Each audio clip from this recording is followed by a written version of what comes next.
చాలామంది ఉన్నారు కదా, బహుకాలమైనా సరే, వృద్ధుడైనా సరే దేవుడు అబ్రహామును విడిచిపెట్టలేదు. మనం ఖచ్చితంగా నోట్ చేసుకోవాల్సిన పాయింట్ ఏంటంటే, అక్కడ అతని వయసు మెన్షన్ చేశాడు. అతడు వృద్ధుడైనను, వయసు అయిపోయినను, కానీ దేవుడు మాత్రము అబ్రహామును విడిచిపెట్టలేదు. ఈ మాట దగ్గర కొద్దిగా ఆగుదాం. మనము ఎవరికైనా కొన్ని దినాల వరకు అవసరం ఉంటాం. అన్ని వేళలా మనం అందరికీ అవసరం ఉండము. నీ ఒంట్లో ఓపిక ఉన్నంత కాలం, నీ దగ్గర బలమున్నంత కాలం, ధనమున్నంత కాలం నువ్వు అందరికి కావాలి. కానీ నువ్వు వృద్ధుడు అయిపోతే, నీ బలము ఊడిపోతే, నువ్వు బలహీనురాలు అయిపోతే, మీ ఆస్తిపాస్తులు అన్నీ పోతే నేను ఎవడు పట్టించుకోడు. కానీ అబ్రహాము గురించి రాయబడిన మాట ఏమిటంటే, అబ్రహాము వృద్ధుడైనను, బహువృద్ధుడైనను. ఆ మాట గమనించండి. అన్ని విషయములోనూ యెహోవా అతన్ని ఆశీర్వదిస్తున్నాడు. ఆమేన్, హల్లెలూయా. నా బిడ్డలారా, ఇటు అభిషేకం ఈ రాత్రి మనం అందరం పొందుకుందుముగాక. హల్లెలూయా. ఎందుచేత దేవుడు అబ్రహామును ఆశీర్వదించాడు? ఎందుచేత వృద్ధుడైనను దేవుడు అబ్రహామును విడిచిపెట్టలేదు? ఏంటి రీజన్, ఏంటి కారణం ఏమిటి? ఈ రోజుల్లో అనేకులు మనం విడిచిపెట్టి వెళ్ళిపోతున్నారు కదా. అవసరం కొరకే ఉంటున్నారు కదా, ధనం కొరకే ఉంటున్నారు కదా, తర్వాత విడిచిపెట్టి వెళ్ళిపోతారు కదా. కానీ దేవుడైతే అబ్రహామునంట వృద్ధాప్యంలో కూడా దీవించాడంట. ఆమేన్. విడిచిపెట్టలేదంటారు. కారణం మీకు తెలియపరుస్తాను. నిజంగా ఈ రాత్రి మీరు దేవుని చేత దేవుని పొందుకోవాలని ఆలోచన, తప్పున తలంపు మీకు ఉండగలిగితే, దేవుని చేత మేము ఖచ్చితంగా అబ్రహాము వల్లే మా వృద్ధాప్యంలో కూడా దేవుడు మాకు తోడుగా ఉండాలి, మీ వృద్ధులైపోయిన తర్వాత కూడా దేవుడు మా పక్షం నిలబడాలి, మమ్మల్ని అన్ని విషయంలో వృద్ధిపరచాలి, మా పేరు ప్రఖ్యాతులు నదుకులు వ్యాప్తి చెందించాలి అనే తలంపు మీకు ఒకవేళ ఉండగలిగితే ఈ మాటలు జాగ్రత్తగా మీరు అందరూ వినండి. ఆమేన్, హల్లెలూయా. నెంబర్ 1, ఎందుకు దేవుడు అబ్రహామును వృద్ధాప్యంలో కూడా తోడుగా ఉండి ఆశీర్వదించాడంటే, మీరు ఆదికాండం 12వ అధ్యాయం మొదటి మాట చదవండి ఒకసారి. ఆదికాండము 12వ అధ్యాయం మొదటి 2 మాటలు చదవండి. యెహోవా నీవు లేచి నీ దేశము నుండి, నీ బంధువుల యొద్ద నుండి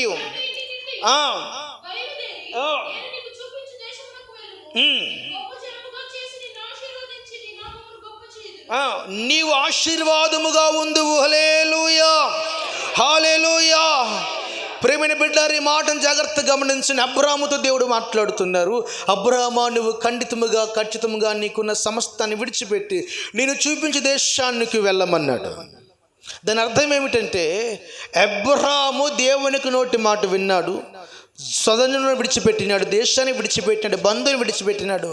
అతడు చేసిన పని చెప్పమంటాడు, అతడు అందరినీ విడిచిపెట్టి ఇప్పుడు ప్రత్యేకంగా బ్రతుకుతున్నాడు. ఆమేన్, హల్లెలూయా. ఎలా బ్రతుకుతున్నాడు చెప్పండి? ఒక ప్రత్యేకంగా బ్రతుకుతున్నాడు. అబ్రహాము అందరిలో కలవట్లేదు. ఊరు దగ్గరగా ఉన్న ఊరు చివరిన డేరా వేసుకుంటున్నాడు. ఊరు దగ్గరగా ఉన్న ఊరు అవతలే బ్రతుకుతున్నాడు. ఎందుకంటే ఊరిలో అల్లరుంది, ఊరిలో లోక సంబంధమైన వ్యవహార శైలి ఉంది, దేవుని చిత్తము కాని క్రమం కనబడుతుంది, దేవుని చిత్తము కాని సహవాసాలు ఉన్నాయి.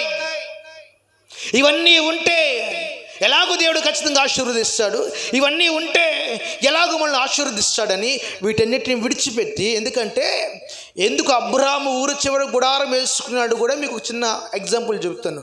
అబ్రహాం స్వతహాగా చేసే పని ఏంటి చెప్పండి? అబ్రహాం పని ఏంటి? మాట్లాడాలి. అందరూ చెప్పండి ఒకసారి. చిన్నప్పటి నుంచి వాళ్ళ వృత్తి ఏంటంటే బొమ్మలు తయారు చేయడం, ఆ బొమ్మలు అమ్ముకోవడం. ఆమేన్. బొమ్మలు ఎక్కడ అమ్ముతారా? ఊర్లో, ఊరు బయట చెప్పాలి. సంతల్లోకి వెళ్ళిపోవాలా? సంత ఎక్కడ? ఊరి మధ్యలో ఉంటుంది. ఆమేన్. ఈ ఊరి మధ్య మాత్రం ఆ వ్యవహార శైలి తెలుసు అబ్రహాముకు. ఈ ఊరిలోకి వెళ్ళినా అక్కడ పలానా షాప్ ఉంటుంది, అక్కడ వ్యభిచార స్త్రీలు ఉంటారు, లేకపోతే అల్లరిగాళ్ళు ఉంటారు, దోపిడిగాళ్ళు ఉంటారు, చెరిపే మనుషులు ఉంటారు, దోచుకునే స్వభావం కలిగి ఉంటారు. కాబట్టి నిన్ను ఖండితంగా ప్రత్యేకంగా బ్రతకాలని ఊరు చివర ప్రత్యేకంగా జీవిస్తున్నాడు. ఆమేన్. మీరు అబ్రహాం జీవితం మీరు ఎప్పుడైనా గమనించండి. అబ్రహాం అంటే డేరాలో ఊరికి అవతల బ్రతికేవాడంట. ఎప్పుడు కూడా ఊరు లోపలికి వెళ్ళలేదండి. మీరు దేవునికి వాక్యాన్ని శ్రద్ధగా మీరు అబ్జర్వ్ చేసుకుంటూ పాయింట్ బై పాయింట్ మీరు చదవండి. మీకు చిన్న ఎగ్జాంపుల్ చెప్తాను. లోతైనా సరే ఫస్ట్ సొదొమ కవతల గుడారం వేసుకున్నాడు. మీకు గుర్తుందా? ఒకసారి చెప్పిన లోతు గురించి. సొదొమకి లోతు ఎక్కడ వేసుకున్నాడంట? అవతలు వేసుకున్నారు, తర్వాత దగ్గర వేసుకున్నాడు, తర్వాత గవిని మధ్యకి వచ్చేసాడు. ఆమేన్. లోతు ఏమైపోయింది? చివరికి పతనం అయిపోయినాడు. కానీ అబ్రహాం అలా కాదు. దేవుడు ఏ మాటలు చెప్పినాడు? ప్రత్యేకంగా ఉండమన్న తర్వాత మరలా నాకు ప్రత్యేకమైన సహవాసాలు, మరలా నాకు ప్రత్యేకమైన స్నేహాలు, నాకు ప్రత్యేకమైన బంధాలు అవసరం వద్దనుకొని విడిచిపెట్టి దేవుని కొరకు ఏకాకైన బ్రతుకుతున్నాడు. ఆమేన్. హల్లెలూయా. లోకంలో కలవట్లేదు. ఈరోజు ఎందుకు దేవుడు మళ్ళీ విడిచిపెడుతున్నాడు? లోకాన్ని కోరుకుంటున్నారు కాబట్టి. నువ్వు ప్రత్యేకంగా బ్రతకండి. మీరు ఖచ్చితంగా ఈ మాటలు వింటే మీరు అందరూ కూడా, మీరు ఉద్యోగాలు చేస్తున్నా, పని చేస్తున్నా, చదువుకుంటున్నా, ఎక్కడ ఉన్నా నీ ప్రత్యేకత నీదే. నువ్వు అందరిలో కలవలసిన బిడ్డవు కాదు, అందరిలో కలవకూడదు. నువ్వు ప్రత్యేకంగా జీవించాలి. ఆమేన్. ఎవరైతే దేవుని కొరకు ప్రత్యేకంగా బ్రతకడానికి ఇష్టపడుతుంటారో, ఎవరైతే దేవుని కొరకు తమకున్న స్నేహాలను, సహవాసాలను, కోరికలు చంపుకొని ప్రభు చిత్తం ఒక స్టాండ్ తీసుకుంటారు, అట్టి వారిని నా యేసయ్య వృద్ధాప్యంలో కూడా విడిచిపెట్టడు. హల్లెలూయా. వృద్ధాప్యులు విడిచిపెట్టడు. ఒకవేళ నీ బిడ్డలను విడిచిపెట్టవచ్చు, నీ కన్నవారు విడిచిపెట్టవచ్చు, నీ తోబుట్లు విడిచిపెట్టవచ్చు, కానీ నా దేవుడైతే ఆయన కొరకు నువ్వు ప్రత్యేకంగా జీవిస్తున్నావు కాబట్టి, ఆయన కొరకు నువ్వు ప్రత్యేకంగా బ్రతుకుతున్నావు కాబట్టి, ఆయన కొరకు ఒక మాటలో చెప్పాలంటే నీ స్నేహాలు, సహవాసాలు, బంధాలు, బాంధవ్యాలు వదులుకున్నావు కాబట్టి నిన్ను మాత్రం నా దేవుడు విడిచిపెట్టడు. ఆమేన్. హల్లెలూయా. ఎందుకు దేవుడు అబ్రాహామును వృద్ధాప్యంలో విడిచిపెట్టకుండా ఆశీర్వదించాడంటే, నెంబర్ 1, అతడు ప్రత్యేకంగా జీవిస్తున్నాడు. ఆమేన్. ఎలా జీవించి చెప్పండి? చెప్పాలి. అంటే స్నేహాలు వద్దనుకున్నాడు. ఉన్నాయి సార్. డబ్బులు ఉంటే స్నేహాలు వస్తాయి రావా? డబ్బు ఉంటే ప్రతి ఒక్కడికి నువ్వు చుట్టం అయిపోతావు. డబ్బులు ఉంటే ప్రతి ఒక్కడికి నువ్వు చుట్టం అయిపోతావు, లేకపోతే శత్రువు అయిపోవచ్చు. ఆమేన్. బలం ఉందా? నువ్వు అందరికీ అవసరమే. బలహీనుడు అయితే ఎవడు పట్టించుకోడు. వయసు ఉందా? నువ్వు అందరికీ అవసరమే. ఆ వయసు ఒకవేళ వృద్ధాప్యంకి వచ్చేస్తే ఎవడికి అవసరం లేదు. కానీ నా యేసయ్య అంటున్నాడు, ధనము, బలము, ఘనము చూడకయే మన కొరకు ప్రాణం పెట్టినవాడు ఆయన. ఆమేన్. హల్లెలూయా. అందుకని ఆయన కొరకు నువ్వు ప్రత్యేకంగా ఉంటే వృద్ధాప్యంలో కూడా నేను దీవించడానికి నా తండ్రి సిద్ధంగా ఉంటారు. రెండవ మాట అక్కడే మీకు జ్ఞాపం చేస్తాను. ఇప్పుడు దేవుడు ఏం చెప్పినాడంటే, నీవు ఆశీర్వాదకరముగా మారుతావు అన్నాడు. ఎలాగంట? నువ్వు ఆశీర్వాదముగా ఉంటావు. ఎవరు ఈ మాటలు వింటున్నారు? మీరే దీవెనకరంగా ఉంటారు. ఆమేన్. ఎవరు ఉంటారంట? నీవు ఉండాలి. ఇప్పుడు ఆశీర్వాదం కొరకు వెంపర్లాడడం కాదండి, మనమే ఆశీర్వాదకరంగా మారిపోవాలి. మనం ఏం చేస్తామంటే, ఎక్కడ ఆశీర్వాదం ఉంటే అక్కడికి ఏం చేస్తాం? అద్భుతాలు, పాస్టర్లు వచ్చారంటే ఇంకా మన చెయ్యి, మన కాలు మన స్వాధీనంలో ఉండదు కదా. కాకి వార్త కూడా జాగ్రత్తగా విని అక్కడ పరిగెట్టి పారిపోతాం కదా. ఫలానా చోట అంట ఇలా జరుగుతుందంట, అలా జరుగుతుందంట, ఎవడో అట్టి పొడి పెడితే అక్కడ బిడ్డలు పడేసినారంట, ప్రార్థన చేస్తే ఖర్చు చెప్పితే దయ్యాలు పోతున్నాయంట. ఇవన్నీ ఏదో కాకి వార్త విని అంటే ఏం చేస్తాం? పరిగెట్టుకుని వెంపర్లాడతాం కదా బిడ్డలారా. ప్రభు అంటున్నారు, నువ్వు పరిగెట్టడం కాదు, నీ దగ్గరికి అనేక మంది రావాలి. ఆమేన్. ఎప్పుడు జరుగుతుంది చెప్పమంటారా? అబ్రాము ఆ దేశాన్ని విడిచినప్పుడు తన భార్య, అతడు మాత్రమే కదా. లోతు కదా, ఎవరు లేరు కదా. ఎంతమంది వచ్చేసారు? లోతు, అబ్రాము భార్య షారా, ఇంకెవరు లేరు కదా. తర్వాత అతని ఇంటి పుట్టిన 318 మంది పనివారు ఉన్నారంట. ఆమేన్. ఇప్పుడు సైన్యం పెరిగిందా లేదా? క్వశ్చన్ ఏంటంటే, ఒంటరిగా వాడు ఎందుకు ఇంతమందికి ఇలాగ వ్యాప్తి చెందినేసి? దానికి కారణం ఏమిటి? అక్కడే మనం జాగ్రత్తగా గమనించగలిగితే అతడు ఆశీర్వాదకరంగా మారిపోయినాడు. కారణం చెప్పమంటారా? ఒక మంచి మాట మీరు హృదయంలో దాచుకోండి. అతడు ఎవరి మీద ఆధారపడట్లేదు. ఆమేన్. తన చేసే బొమ్మల వృత్తిని విడిచిపెట్టినాడు, తల్లిదండ్రులు విడిచిపెట్టినాడు, బంధువులు విడిచిపెట్టినాడు. ఇప్పుడు ఎవరి మీద ఆధారపడుతున్నాడు? నన్ను పిలిచిన వాడు ఖండితంగా నా జీవితాన్ని మార్చివేస్తాడు. నన్ను పిలిచిన వాడు ఈ భూమి అంతటికి రారాజు. నన్ను పిలిచిన దేవుడు గొప్పవాడు, రాజులను ఏర్పాటు చేసుకున్నవాడని గ్రహించి ఆ రోజు అయిన దేవుడి మీద ఆధారపడి అబ్రాహాము నేర్చుకున్నాడు. ఆమేన్. ఇప్పుడు ఎప్పుడైతే ప్రతి చిన్న విషయానికి దేవుని మీద అబ్రహాం ఆధారపడుతున్నాడో, ప్రతి చిన్న విషయానికి దేవుని మీద ఆధారపడుతూ ముందుకు వెళుతున్నాడో, అట్టి ఆధారపడుతున్న వారిని నా దేవుడు విడిచిపెట్టాడు. ఆమెన్. నేను అంటాను, నీ ఇంట్లో పిన్నిసు కొనుక్కున్న దేవుడికి చెప్పాలి. ఆమెన్. హల్లెలూయా. పిన్నిస్ అవసరమైనా ప్రభుని అడగాలి. ఆమెన్. అది ఆధారపడడం అంటే ప్రతి పాయింట్ నీ ఇంట్లో జరుగుతున్న ప్రతి విషయం, నీ వెలితి, నీ అవసరత, నీ కోరిక, నీ అక్కర అన్నీ కూడా దేవునికి తెలియపరచాలి. అలా తెలియపరచకపోతే, చెప్పకపోతే, అబ్రహాం ప్రార్థన చేసిన, అయ్యా ఇదిగో ఇంట్లో ఉంటున్నాను కానీ భయంగా ఉందన్న అంటే 10 మంది పనులు జాయిన్ అయిపోయినారు. ఆమెన్. అయ్యా వీళ్ళు కాపలాగా సరిపోరేమయ్యా, ఊరి చివరు ఉన్నాం అంటున్నారు. అంతే. వాళ్ళు ఏకంగా వాళ్ళ భార్యలు కూడా వచ్చేసినారండి వాళ్ళతో పాటు. ఇంకా అలాగలాగా వాళ్ళే 318 మంది తన ఇంటి పుట్టి పెరిగిన ఉన్నారు కదా. ఒక మినీ ఆర్మీ తయారైపోయింది కదా. ఎంత మీరు 24వ అధ్యాయం 3వ వచనం చదవగలిగితే, ఎలియాజరు లాంటి గొప్ప నమ్మకమైన దాసులు కలిగి ఉన్నాడు కదా అబ్రహాము.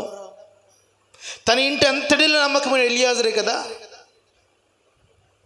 నా బిడ్డలారా, మీరు దేవునికి వాక్యాన్ని శ్రద్ధగా గమనించండి. ఇవన్నీ ఎప్పుడు జరుగుతుంది చెప్పమంటారా?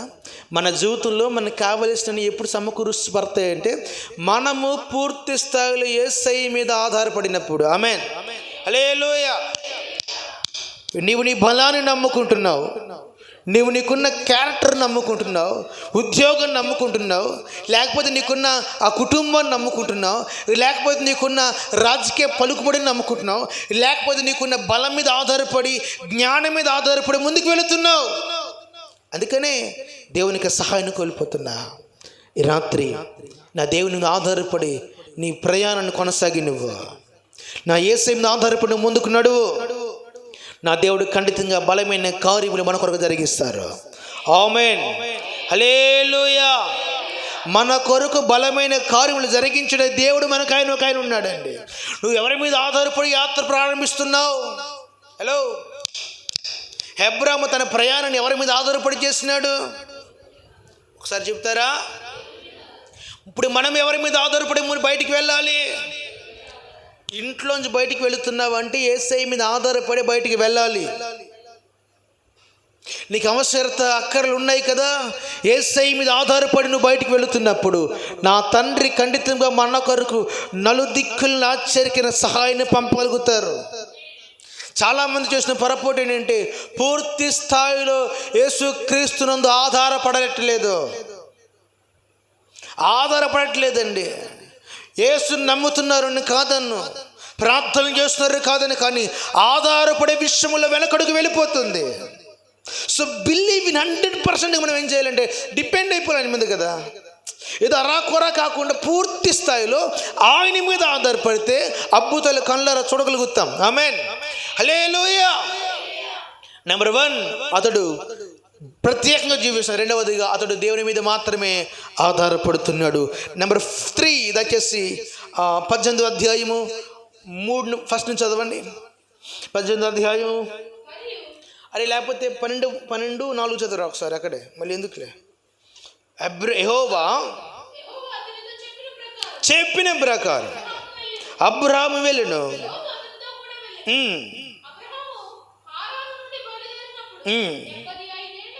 హల్లెలూయా. ఎన్ని సంవత్సరాలు అంట? 75 సంవత్సరాలు అంటే మన భాషలో చెప్పాలంటే ముసలోళ్ళు. ఆమేన్. అంతే కదా, అవునా కదా? 75 సంవత్సరాలు ఉన్నారు ఎవరైనా ఇక్కడ? హలో, ఎన్ని సంవత్సరాల వయసు నీకెంత? 75 అబ్రహాం. నీకు చెప్పు, నీ వయసు చెప్పు. యేసు గారు ఉంటాయా? 40-45 ఉంటాయా? 40. మా మామగారికి 55. బాబాయ్ నీకు 40-42 ఉంటాయా? మాస్టర్ గారికి 35. నాకే 30 వచ్చేసాయి కదా ఏజ్ రక్తం వేసి.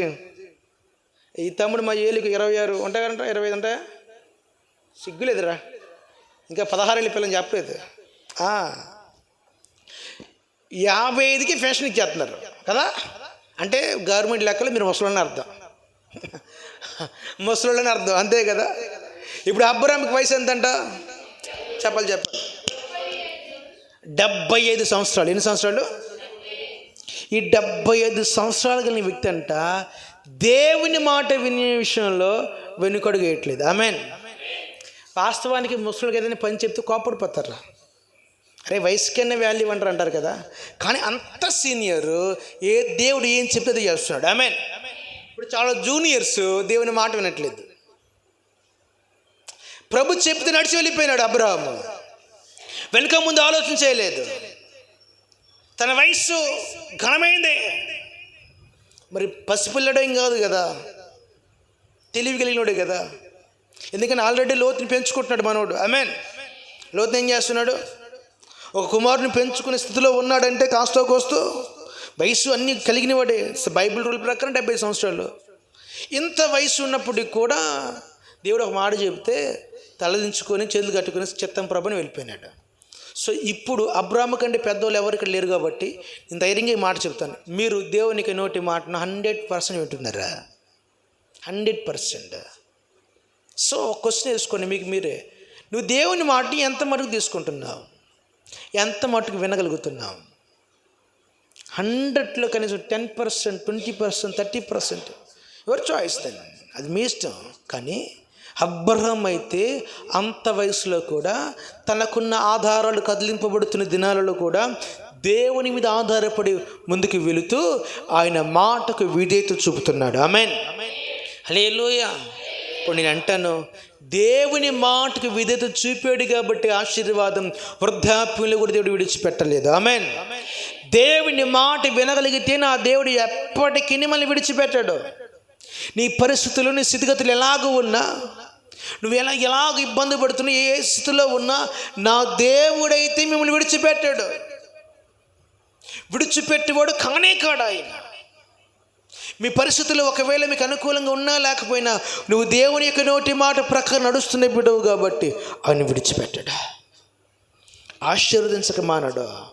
నీ కొరకు దాచి ఉన్న ఆశీర్వాదం బహుశ్రేష్టమైనది. ఇహమందును పరమందును పొందుకుంటావు. ఆమేన్. హల్లెలూయా. అబ్రాహాముకు తనకున్న ఆస్తి అంటే తన చుట్టుపక్కల రాజుల కంటే అధికమంట. రాజుల కంటే రాజులు ఈర్ష్యపడి దేశించే స్థితిలో అబ్రాహాము ఉన్నాడు. ఆమేన్. అలాగని అబ్రాహాము పరలోక రాజ్యానికి వెళ్ళలేదంటారా? మాట్లాడరే? బైబిల్లో నాకు తెలిసి గొప్ప ధనవంతుల్లో ఒకడు అబ్రహాం. ఆమేన్. అసలు ఫస్ట్ వాస్తవానికి మీరు యేసుక్రీస్తు కథ చెప్తారు కదా. ఒక ఆయన ఎవరినన్నా ఒక పేదోడు చచ్చిపోతాడు కదా. ఒక ధనవంతుడు కూడా ఏం చేస్తాడు? ఆ పేదవాడు ఎవరు రమ్మును అనుకుంటాడంట? అబ్రాహాము రమ్మును అనుకున్నాడు. అంటే అబ్రహాం ఎక్కడుంటాడు ఇప్పుడు? చెప్పాలి, పరదేశంలో పరలోకంలో ప్రభుత్వం కూడా ఉన్నట్టే కదా. స్టేజ్ అది. అంటే ఖండితంగా అతడు ధనం ఉన్నప్పటికీ కూడా, ధనవంతుడైనప్పుడు కూడా దేవుని రాజ్యం వెళ్ళొచ్చు. డబ్బులుంటే పరలోక రాజ్యం వెళ్ళలేము అనేది పెద్ద అబద్ధం. ఆమేన్. మరి బైబిల్ తప్పు చెప్పిందా? ధనవంతులు వంటే సూది బద్దులను వెలుట సాధ్యమే, ధనవంతులు మాత్రం దేవుని రాజ్యానికి వారసులు కారు. అంటే ధన సంబంధమైన మనసు ఉన్నవాడు ఎప్పటికీ దేవుని రాజ్యానికి, 100 రూపాయల మీద కూడా నీకు మోజు తగ్గకపోతే దేవుని రాజ్యానికి వెళ్ళలేవు. రూపాయి మీద కూడా మోజు సావకపోతే 100 రూపాయలు అవసరం లేదు, రూపాయి కూడా విడిచిపెట్టడానికి మనసు రాకపోతే దేవుని రాజ్యంలో అడుగు పెట్టలేరు. ఆమేన్. ఇక్కడ సంపాదించిన కోట్ల రూపాయలు కూడా విడిచిపెట్టి వెళ్ళిపోవాలి. మనం పూసుకుపోలు కూడా తీసుకెళ్ళాం. నా కూతురు ఇందాక పాడబడుతున్న పరవశం చూచేస్తుంది. నాకు చాలా రోజులకి పాత పాట విన్నాం కదా, త్రికూలం. నిజమే, మాది దేశం కాదు నాన్న అని తలంపు ఉండాలి. ఆమేన్. ఇట్ మీన్ ఈ దేశం అంటే భారతదేశం అని కాదు. అప్రమేదాలు ఉన్నారు బాబు, వందనాలు. అంటే ఇక్కడ ఇప్పుడు మేము ఉండిపోము. ఈ భూమి మందేం కాదు. ఎవడిని రిజిస్టర్ చేసుకున్నా కబ్జా అయిపోతూ ఉంటుంది. ఆమేన్. హల్లెలూయా. 3 మాటలు చెప్పాను మీకు. అబ్రాహామును దేవుడు వృద్ధాప్యంలో కూడా ఎందుకు విడిచిపెట్టలేదంటే, ఒకటి ప్రత్యేకంగా, 2 దేవుని మీదే ఆధారపడ్డాడు, 3వదిగా దేవునికి నోటి మాటకు విధేయత చూపాడు వయసు పెద్దదైనప్పుడు కూడా. ఆమేన్. ఇప్పుడు juniors, get ready the listening the word of God. Amen. దేవుని యొక్క నోటి మాట వినడానికి మీరు అందరూ సిద్ధంగా ఉండుదురుగాక. హల్లెలూయా.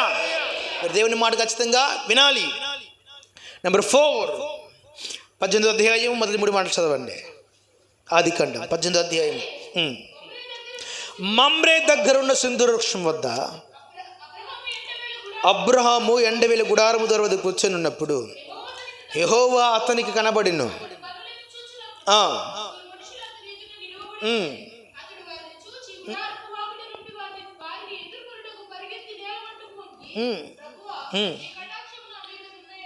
నీ దాసుని దాటిపోవద్దు, నేను కొంచెం నీరు తప్పించి దయచేసి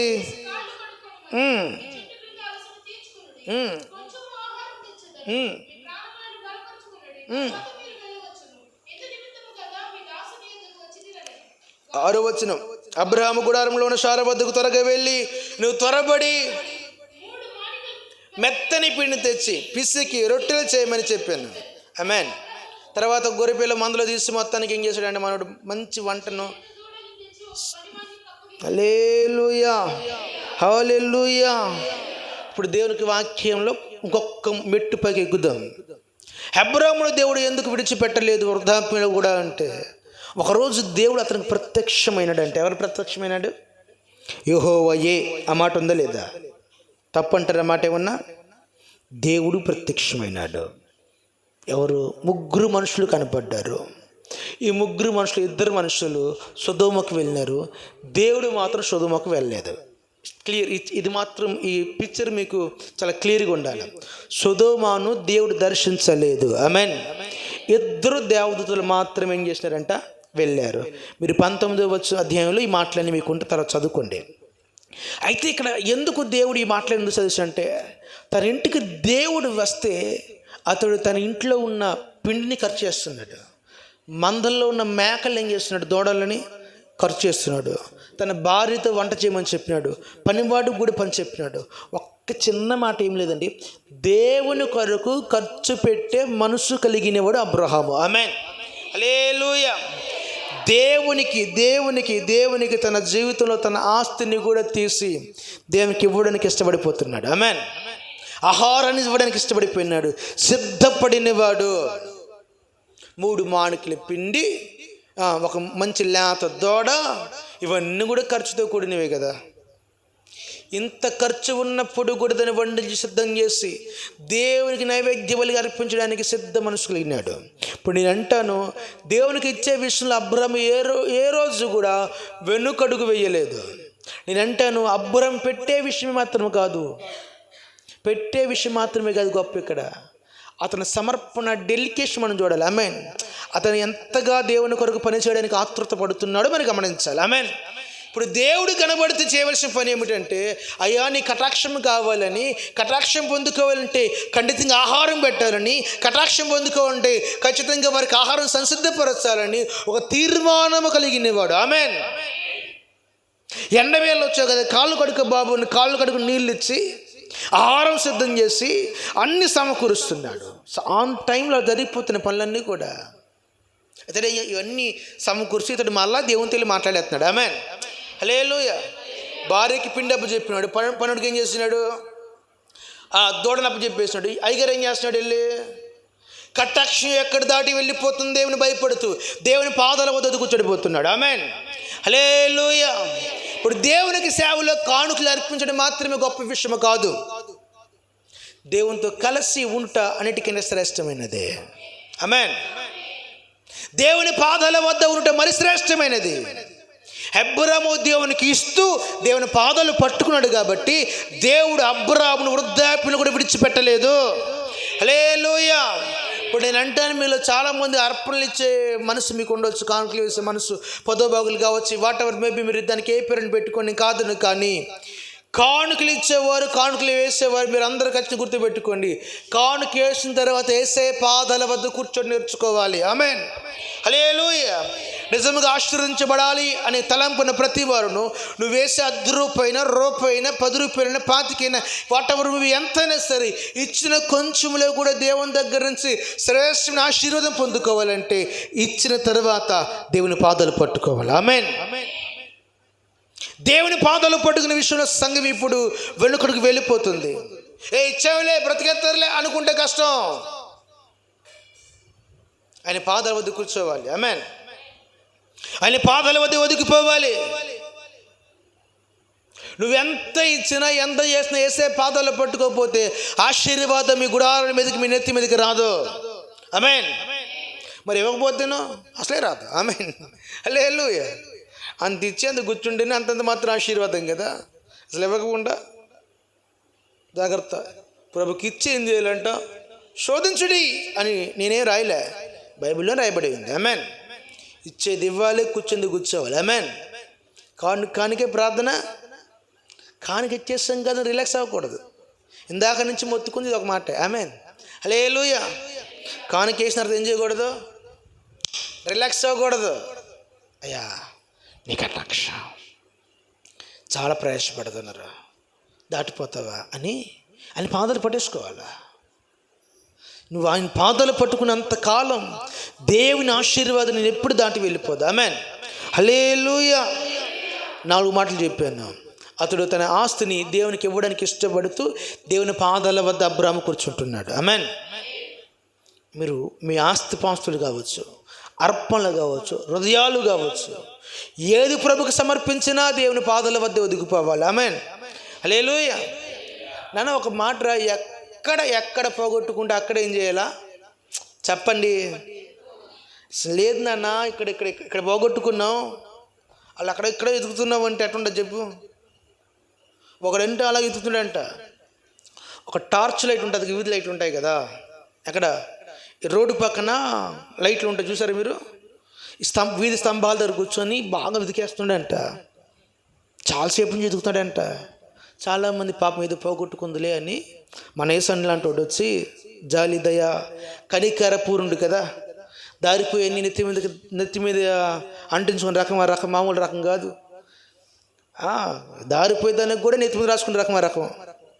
ఏంద్ర నాన్న ఏమి దిగుతున్నా బాబు అడిగితే, అయ్యగారండే నా 500 అయితే పడిపోయింది అన్నాడంట. అరే బాబు ఎతకరా దొరుకుతుందని ఎత్తుగా దిగుతున్నాడంట. చాలా ప్రయాసపడ్డారంట, దొరకట్లేదు. ఇంతసేపు దిగినా దొరకట్లేదంట. అరే దొరకట్లేదురా, నిజంగా ఇక్కడే పారేసుకున్నావా అంటే, లేదండి అలా చీకటి ఉంది కదండి, ఆ చీకట్లో పారేసుకున్నాడంట. ఆమేన్. ఎక్కడ పారేసుకున్నాడంట? మరి ఎక్కడెందుకు వెళ్తుందండి? ఇక్కడ వెళ్తురు ఉంది కదండి. ఉన్నారు పరమభక్తులు లాంటి వాళ్ళు. ఆమేన్. నేను ఖండితంగా చెప్పగలుగుతాను ఈ మాట. దేవునికి అర్పించిన తరువాత మీ హృదయాలు కావచ్చు, ప్రార్థనలే కావచ్చు, విజ్ఞాపనలే కావచ్చు, కానుకలే కావచ్చు, కానీ ఇచ్చిన తర్వాత మీరు ఎలా ఉండకూడదు? రిలాక్స్ అవ్వకూడదు. ఆమేన్. మరి ఎక్కువగా ప్రభువుని శోధించాలంటే ఏం చేయాలంట? నేను శోధించడం అంటే చెప్పంట మీరు, ఇసికించడం సింపుల్ కాదు. శోధించడం అంటే ఆడికి ఇవ్వాలని ఇవ్వకూడదని అనుకున్నా సరే ఇచ్చేయాలంతే. ఆమేన్. ఆడికి వాస్తవానికి కొంతమంది మార్కెట్ ఏరియాలో కొంతమంది మన చుట్టూ తిరుగుతారు. అన్నా ప్లీజ్ అన్న అంటాడు. వాళ్ళు డైరెక్ట్ పడేసుకుంటారు. మన కంపరం పుడేద్దే అయినా సరే టట్ అంటారు. ఏంటి పట్టుకుని విడిచిపెట్టలేడు, ఇచ్చేదాకా విడిచిపెట్టాడు. నువ్వు బండి స్టార్ట్ చేసి వెళ్ళిపో, ఆటోలు వంద అన్న ప్లీజ్ అన్న ప్లీజ్ అన్న పాపకు పాలు పెట్టాలన్నా ఏం ఉండదు. అరే నీకు అన్నం పెడతలేదన్నా 10 రూపాయలు అన్న ప్లీజ్ అన్న. చచ్చా ఆ 10 రూపాయలు పెట్టుకున్న తర్వాత ప్రశాంతంగా ఏదో సాధించేసాం, సంపాదించాం అని ఫీల్తో వెళ్తాడు. ఆమేన్. హల్లెలూయా. అలా శోధించాలి. ఆమేన్. ప్రభు దగ్గర గట్టిగా అడగాలి. మళ్ళీ అలా అంటే ఒక భక్తుడు మొన్న అన్నాడు, వెళ్ళి నైట్ ఉన్నాం కదా, దేవుని దగ్గర యాచన వచ్చేటంటే అడుక్కుంటే వేసే అన్నాడు. చచ్చే దరిద్రుడా, వాసన అడుగుట అంటే తండ్రి దగ్గర తీసుకుంటే అది అడుక్కున్నట్టు ఏం కాదు. ఆమేన్. హల్లెలూయా. తండ్రి తీసుకుంటే అడుక్కున్నట్టు మాత్రం కానీ కాదు, అది మన స్వాస్థ్యం, మన హక్కు. ఆమేన్. 4 మాటలు చివరి ఒక మాట వాక్యం ముగించేస్తాను. 22వ అధ్యాయం మొదటి 2 మాటలు చదవండి. ఆ సంగతులు జరిగిన తర్వాత పరిశోధించను ఎట్లనగా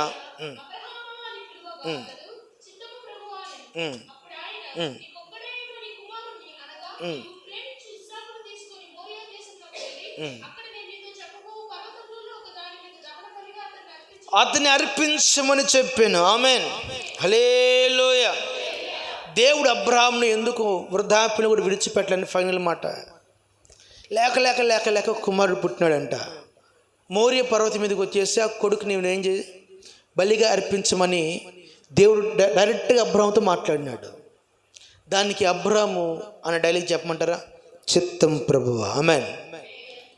మీరు ఆజ్ఞాస్తనం చేయకుండా ఉంటానా అన్నట్టుగా వెళ్ళిపోయినాడు. ఈ కథ మీరు అనేక మార్లు విన్నారు కదా, చరిత్ర మీరు చదివారు కదా. ఇక్కడ మనం ఏం నేర్చుకోవాలయ్యా అంటే ఒక్క కీ పాయింట్ ఏం లేదు. అబ్రహాము జీవితంలో దేవుడే మొదటి స్థానం. ఆమేన్.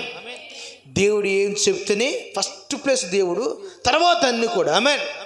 కొడుకైనా భార్య అయినా ఆస్తిపాస్తులైనా సెకండరీ.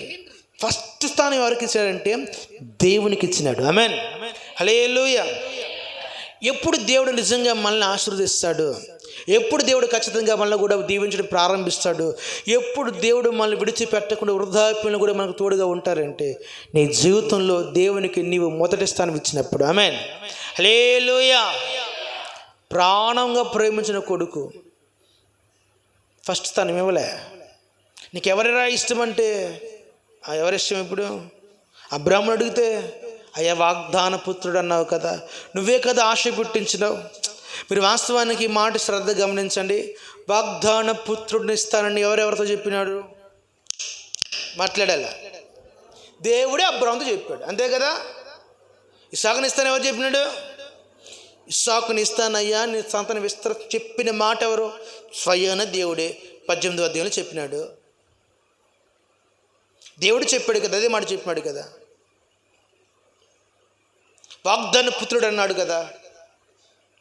ఎంత హైప్ ఇచ్చేసాడు. అరే నీకు పుట్టే కొడుకు మామూలుడు కాదు, ఏకంగా ధీరుడు శూరుడు వీరుడు అని చెప్తే మనోడు చాలా ఆశలు పెట్టేస్తున్నాడు. ఎవరి మీద? ఇస్సాకు మీద. తీరా ఆశలు పెట్టుకుందాకుండి, బాగా లవ్ చేసి బాగా ప్రేమించిందాకుండి దేవుడు ఏమన్నాడు చివరిగా? ఆయన తెచ్చి బలిపెట్టింది పెట్టమన్నాడు. ఆమేన్. నువ్వే చెప్పినావు కదా గొప్పవాడు, నువ్వే చెప్పే మంచోడని, ఇప్పుడు నువ్వే తీసుకుంటే ఎలా అనలేదు. నువ్వు అడిగావంటే ఖచ్చితంగా నేను చెయ్యాలి, అంతే. ఆమేన్. హల్లెలూయా. దేవుడు మనల్ని అడిగాడంటే మనం చేయాలి, అంతే. సెకండరీకి అంతా వేరే తర్వాత విషయం. ఇప్పుడు దేవుడు చెప్పిందే సంఘం జరిగించాలి. ఆమేన్.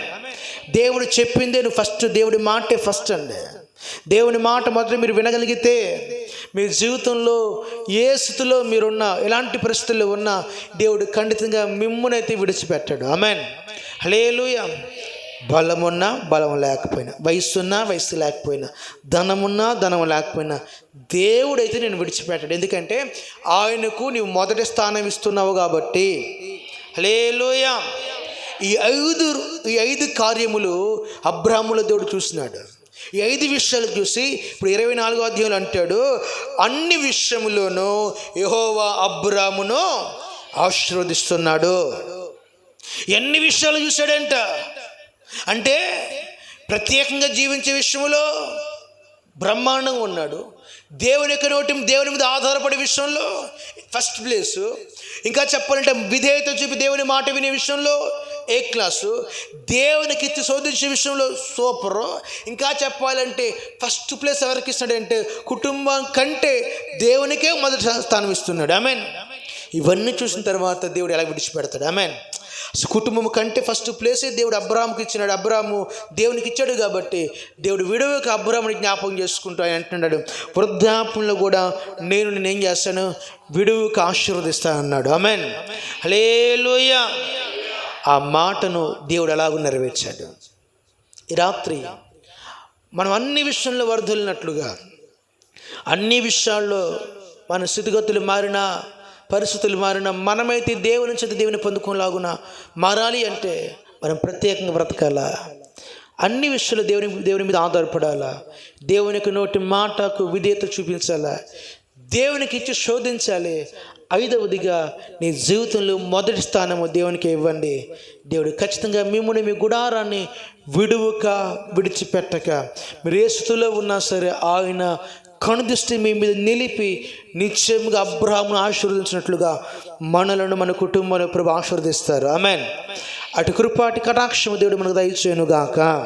హల్లెలూయా. హల్లెలూయా.